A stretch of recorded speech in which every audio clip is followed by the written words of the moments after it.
Out in the tall grass behind weathered barns, they're rusting away in silence, giants of the hayfield that once fed half of rural America.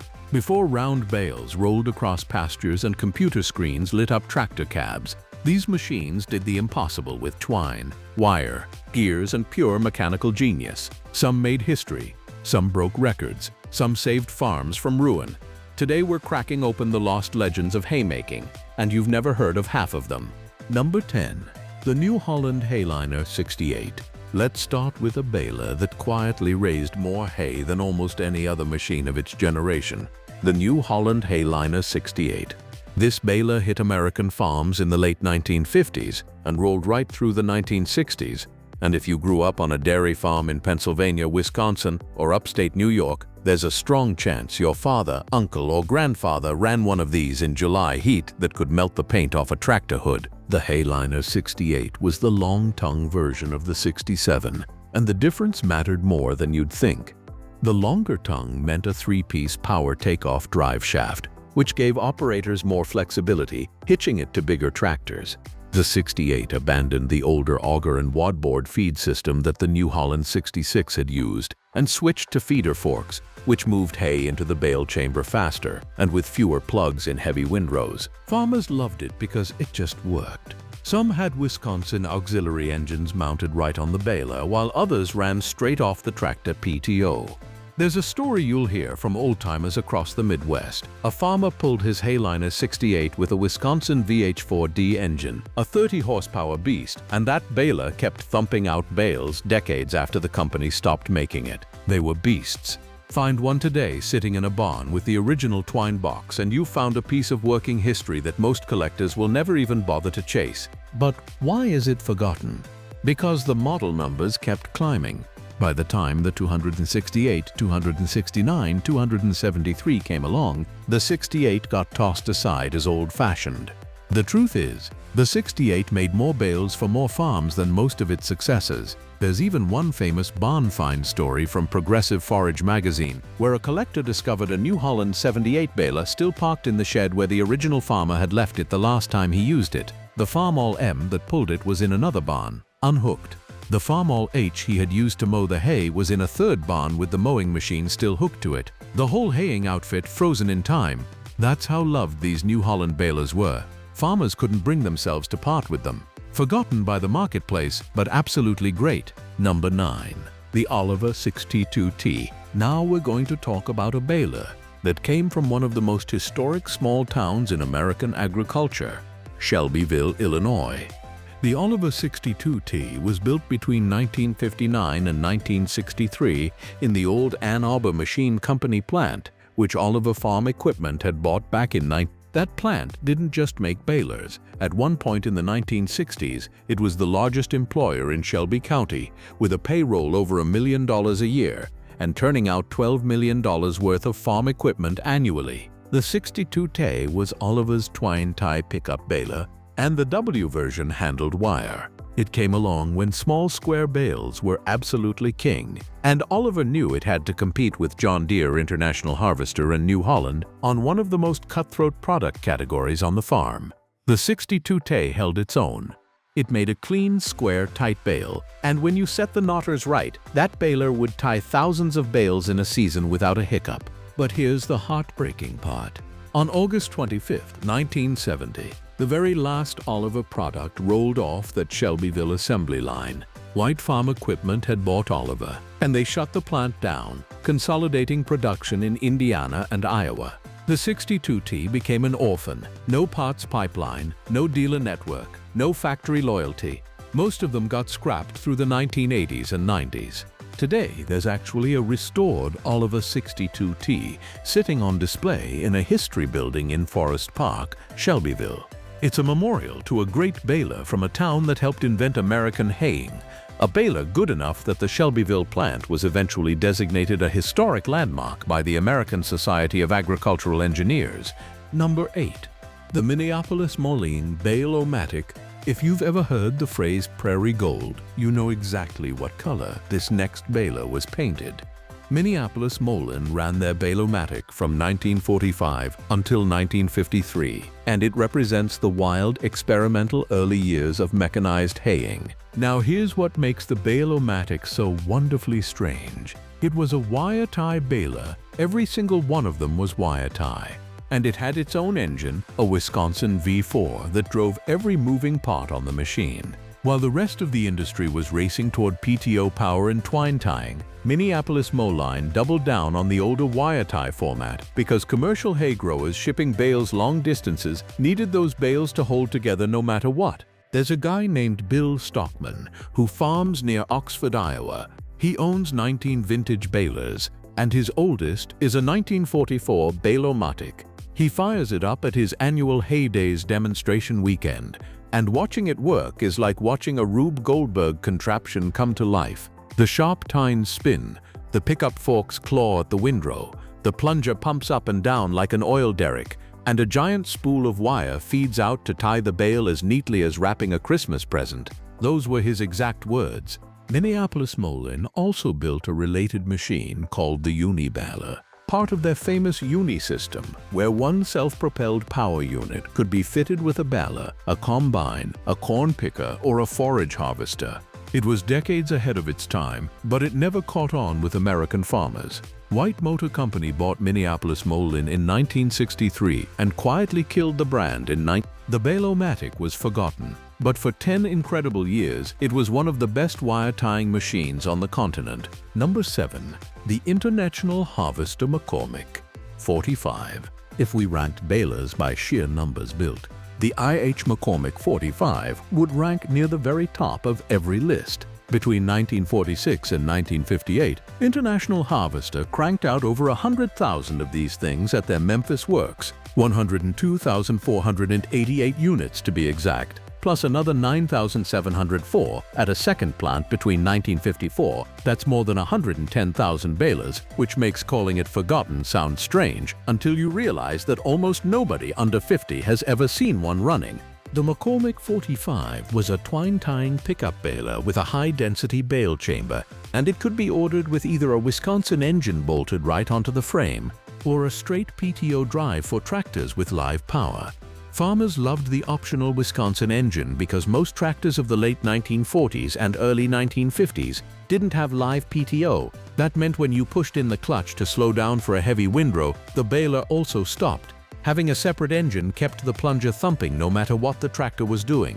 The McCormick 45 was also the predecessor to the legendary I.H. 46, which actually outperformed many later balers in raw capacity.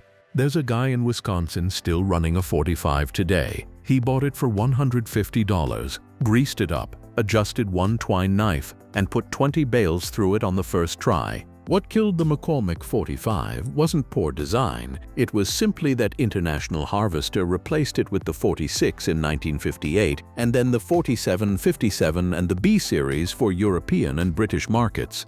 The British-built International Harvester balers, by the way, started appearing from 1950, produced in the large I.H. factory in Doncaster, England. The B45 was based on the American number 45, and one British farmer recorded producing 52,000 hay and straw bales in a single memorable season, burning through 2.5 tons of twine in the process. That's the kind of capacity these old McCormick balers could handle when properly maintained. The 45 quietly aged out in North America. Today, finding parts is getting harder, but the units that survive are still the workhorses they always were. Forgotten and definitely great. Number 6. The New Holland Super 66. We need to talk about the New Holland Super 66 because in the long story of American haying, this baler sits right at the hinge point between two completely different eras. According to the New Holland Model 66 origin story, this baler hit the market in 1952, with the Super 66 version running from 1955 to 1957. And here's why it matters. The Model 66 is widely remembered as the small square baler that brought PTO power to mass-market haying.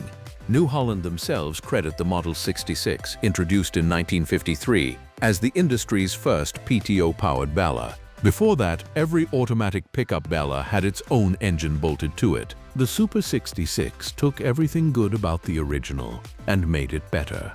It still used wood plunger guides, wooden glide bearings that the plunger slid back and forth on, and a wadboard feed system with an auger. Compared to modern balers, it sounds primitive, but in 1955, this was cutting-edge technology. The labor savings were unbelievable. Before the Super 66, baling a field took 3 to 4 people. 1 to drive the tractor, 1 to operate the baler, and 1 or 2 to feed wire through tying blocks. With the Super 66, a single operator could bale 35 to 40 tons of hay a day. The Super 66 is also one of the very few New Hollands ever made with an auger feed. It's a quirky design, but it produced beautifully tight, consistent bales. Today, the Super 66 has been overshadowed by the famous Hayliner series that came after it. But ask any old New Holland mechanic and they'll tell you, the Super 66 is where the modern small square baler was born. Number 5. The Massey Ferguson 124. The Massey Ferguson 124 doesn't get the historical glory of the John Deere 14T or the New Holland 66, but for thousands of family farms across North America and the United Kingdom, the MF 124 was the baler that did the work, year after year without complaint. To understand the 124, you have to understand Massey Ferguson's place in the baler business. Massey Ferguson formed in 1953 from the merger of Massey Harris and Harry Ferguson's company, had been making balers since their first model, the Number 1, which was sold as the 701 in the United Kingdom and the 801 in France. By the early 1960s, Massey Ferguson had developed the 703 high-density baler, which the company itself compared head-to-head against the International B46, the New Holland Super Hayliner 68, the Jones Minor Mark V, the Bamford BL48, the David Brown Albion, and the Welgar AP12. That comparison from 1961 is wonderful to read because it tells you exactly what mattered to a farmer back then. Bales per minute, pickup width, transport width, cross-feed method, ram operations per minute, bale cross-section, bale length, and total machine weight. The 703 and its successors, including the 124 line, were PTO-driven, durable, and capable of 5 to 10 bales a minute. The MF 124 took those proven design principles and put them into a smaller, lighter, more affordable package. It became the baler for the smaller dairy farm, the horse operation, the hobby producer. The cross-feed auger and packers fed material into the bale chamber smoothly, and the optional bale thrower attachment let one person bale and load wagons completely alone, a feature that made the 124 a favorite among older farmers whose kids had moved to the city. Today, MF 124s still pop up at farm auctions, usually selling for under $1,000, and the buyers are almost always small operators who know exactly what they're getting, a baler that will outlive its owner. A.G. Co. bought Massey Ferguson in 1994, and most of the small Massey balers have been quietly discontinued in favor of the bigger Hesston-branded machines. But out on small farms in Tennessee, Kentucky, Virginia, and across the English countryside, the MF 124 is still making bales every July. Forgotten by the corporate marketing department, but never forgotten by the farmers. Number 4. The John Deere 14T. We can't make a list of great forgotten balers without putting the John Deere 14T near the top. This is the baler that John Deere collectors and small square operators across America call the one that started it all. For the Green Company's small square line, the 14T ran from 1954 to 1961. And it's hard to overstate how important it was. It was twine tie, it was PTO driven on most units, and it weighed about 2,500 pounds on its own. John Deere recommended a tractor with at least 35 horsepower to run it properly, though plenty of farmers got away with smaller machines if they took it slow. The 14T's reputation for making beautiful bales is legendary. Customers who run modern John Deere balers will still tell you the 14T made the best bales of any model the company ever produced. The knotters were precise, the plunger pressure was just right, and when everything was timed correctly, that baler could tie 1,000 bales a day without a missed knot. But the 14T had its quirks. The knotter timing was notoriously tricky to set, and if your tractor didn't have live PTO, you had to learn how to pop the transmission out of gear smoothly while keeping the PTO turning. Old-timers say you could tell who could really run a 14T by listening to whether the plunger stayed in rhythm or whether you heard it bog down and surge. John Deere replaced the 14T with the 24T in the mid-1960s. and then a long succession of 300 series and higher models followed. The 14T was forgotten by the company's marketing, but never by the farmers.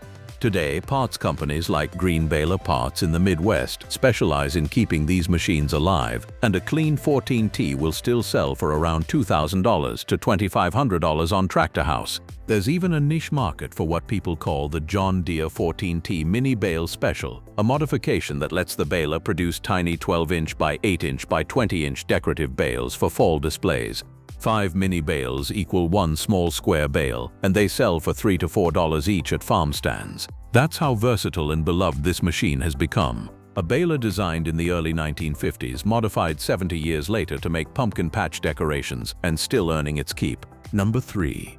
The Hesston 550-500. Now we're going to switch gears and talk about the round balers that helped save American haymaking when labor disappeared in the 19th. The Hesston 500 was one of the early big round balers, and it came along at a time when farmers were desperate for any solution that didn't require a crew of teenagers to throw 50-pound square bales onto a wagon. The Hesston story is rooted in Hesston, Kansas, where Lyle Yost and Adin Holdeman founded Hesston Machine and Manufacturing in 19. Yost had bought patents for a self-propelled windrower from an Iowa farmer in the early 1950s, and in 1955, Hesston launched the first commercially available self-propelled windrower, the Hesston Model 100. From there, the company went all in on hay equipment. In 1976, Hesston introduced the 5400 and 5800 large round balers, turning hay production into what EdgeCure themselves now call a one-man operation. The 5500 fit right into that line and was produced through the late 1970s and into the 1980s. It made a 5 by 6 foot round bale, ran on 50/40 PTO, used twine wrapping, and was built like a tank. There's a great quote from a Kentucky farmer who has a backup 5800 sitting in his shed. He says it's a workhorse, and that for $250 initial investment, it still makes a bale that the cows didn't care wasn't pretty. That's the Hesston 5500 in a nutshell. Not flashy, not high-tech, but absolutely dependable. The 5500 used a chain and slat design to roll the bale, hand-tie or hydraulic tailgate options, 9 4-inch belts, and a 3-bale twine compartment. The pickup was manual, the gather was fixed, and the whole machine ran off a standard 540 PTO. Compared to today's electronically controlled balers with moisture sensors and LED maintenance lights, the 5500 looks almost crude, but that simplicity is exactly why it lasted. There are no computers to fail, no proprietary sensors to replace, no software updates to install. You grease it, you check the chains, you swap out belts every few thousand bales, and it just keeps rolling. Hesston went on to introduce the world's first large square baler, the Hesston 4800. EdgeCure bought Hesston in 1991, and by 2013, the 25,000th large square baler had rolled off the Hesston, Kansas line. But the 5500 round baler was the quiet workhorse that paid for those innovations. Forgotten now, but it built $1 billion worth of haying productivity. Number 2. The Vermeer 605C. If there is one round baler that changed American agriculture forever, it is the original Vermeer 605 series. And the 605C is the model where the technology really came of age. Here's the history. In 1972, Gary Vermeer of Pella, Iowa, designed and fabricated a round baler based on the design of the Allis-Chalmers Roto-Baler. The Vermeer company began selling its Model 605, what historians consider the first modern round baler. Crucially, the Vermeer design used belts to compact hay into a cylindrical shape, which is exactly how big round balers still work today. Within 3 years, 15 American and Canadian companies were racing to build their own large round balers. The 605A was the prototype generation. The 605B refined it, and by the time the 605C came along, Vermeer had nailed the formula. It made a 5 by 6 foot bale, weighing easily over a ton in good alfalfa. It used belts that rolled the hay into a tight, dense package. It had a hydraulic tailgate that opened to drop the finished bale, and it was rated at around 1,700 pounds per bale, though farmers regularly squeezed 2,000-pound bales out of fine stem alfalfa. In the early 1980s, Vermeer collaborated with Walterscheid, the German PTO manufacturer, to produce the first effective use of CV joints in balers, and later in all kinds of farm machinery. That collaboration came out of necessity. The heavy torque required by big round balers demanded something better than the old universal joints, and Walterscheid's CV solution became the industry standard. The 605C and its successors, the D, the E, the F, the J, the K, the M, and now the N, have made Vermeer the dominant name in big round balers worldwide. In 2021, Vermeer celebrated the 50th anniversary of the large round baler. But the early 605 series, the A, B, and C, are the ones that get forgotten, even though they're the machines that actually changed everything. Number 1. The Allis-Chalmers Roto-Baler. And finally, at number 1, we have to talk about the baler that started the entire round bale revolution, decades before anyone else figured it out, the Allis-Chalmers Roto-Baler. The story begins with a Nebraska farmer and inventor named Amo Llewellyn, who patented a machine in 1910 that picked up hay, rolled it into a round bale, tied it, and ejected it. Llewellyn was 35 years ahead of his time. The technology existed, but the market wasn't ready. Then in 1940, Allis-Chalmers bought Llewellyn's patent rights and started experimenting. 6 prototype machines were built in 1941 and tested across the Midwest with great success. In 1947, Allis-Chalmers put the Roto-Baler into production at their LaPorte works in Indiana and built 3,000 units in the first year alone. Within 3 years, they had sold 23,000 of them.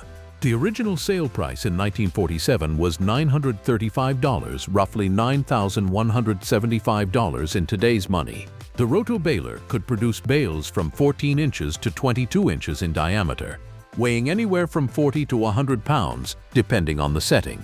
But here's where the story gets interesting. The original Roto-Baler had a flaw. When the tying mechanism engaged, the operator had to stop forward travel, but keep the PTO running. That required a 2-clutch tractor, which most farmers didn't own. So Allis-Chalmers redesigned the machine and released the No. 10 Roto-Baler in 1955. It had a second bypass conveyor that looped material back onto the pickup, letting the operator keep moving while the bale was tied. Only 1,500 of the No. 10s were built in 1958, and because of mechanical problems, only a fraction sold. Today, the No. 10 Roto-Baler is one of the rarest American hay machines in existence. By the time Allis-Chalmers halted Roto-Baler production in 1960, more than 75,000 had been sold. The first run of the original Roto-Balers from 1947 through 1959 wore the famous Persian Orange 1 paint scheme. In 1960, Allis switched to Persian Orange 2 and Cream, and production of the standard Roto-Baler actually continued in some form until The Roto-Baler was complicated. Springs, latches, bearings, chains, belts. If one component wasn't tuned, the whole machine could refuse to work. But when it worked, it produced beautiful, weather-shedding round bales that could be left in the field through rain. Beef cattle producers especially loved them because they could leave bales in the pasture all winter and let the cows eat them where they fell. In a real sense, every modern round baler in the world, every Vermeer, every John Deere, every Krone owes its existence to that orange Allis-Chalmers Roto-Baler clattering through a Midwest hayfield in 1940. The Roto-Baler also had a dark side, by the way. Old-timers will tell you that there were fatal accidents associated with these machines. The belt and pulley drive systems were largely unguarded by modern standards, and getting tangled in one was a real risk. For decades, an individual in Ohio ran ads in local farm papers offering to buy any Roto-Baler anyone wanted to sell, which fueled rumors of a vast orange graveyard somewhere in the rural hinterlands. Some of those balers are still being unearthed today at farm auctions, often selling for as little as $35 to $200 in unrestored condition. It's the most forgotten great baler in American history, and without it, modern haymaking literally would not exist. If you've ever run one of these old balers, or you remember your dad, your grandfather, or a neighbor running one, drop the model and the story in the comments below. The history of these machines lives in the people who used them, not in the rusty steel itself. Don't forget to hit subscribe so you don't miss the next deep dive into the forgotten heroes of American farming. And until next time, keep the windrows tight and the knotters timed. Happy haying!